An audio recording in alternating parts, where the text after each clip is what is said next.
নমস্কার বন্ধুরা, আজকে এসেছি পাতালেশ্বর মন্দিরে। তো এই পাতালেশ্বর মন্দিরের পরিবেশ আপনাদের সামনে তুলে ধরবো, তো সঙ্গে থাকবেন। দেখুন বন্ধুরা, এই পাতালেশ্বর মন্দিরে ঢোকার সামনের যে পরিবেশ, সেই পরিবেশের ছবি আপনাদের সামনে তুলে ধরলাম। আপনারা বলুন, দেখুন কেমন লাগছে।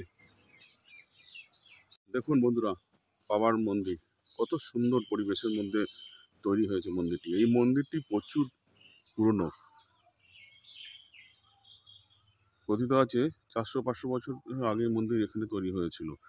এত সুন্দর চারিধারে পরিবেশ, এদিকে কাটি গঙ্গা রয়েছে, গঙ্গাটির পরিবেশ দেখুন কত সুন্দর।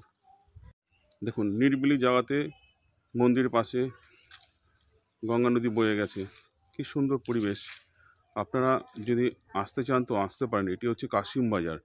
কাশিম বাজারে নেমে, স্টেশনে নেমে বলবেন পাতালেশ্বর মন্দিরে যাব। অটো, রিস্কো সব পাওয়া যায়। তো আসবেন, খুব ভালো লাগবে। আর এই মন্দিরের চিত্রটি আরেকবার দেখুন।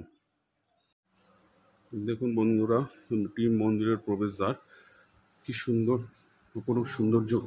আর দেখুন বাবার মূর্তিটি দেখুন, খুব জাগ্রত এই মন্দির। তো বন্ধুরা, কেমন লাগলো অবশ্যই জানান। আর আমার এই ভিডিও ভালো লাগলে একটু সাবস্ক্রাইব করে পাশে থাকবেন। নমস্কার, ধন্যবাদ।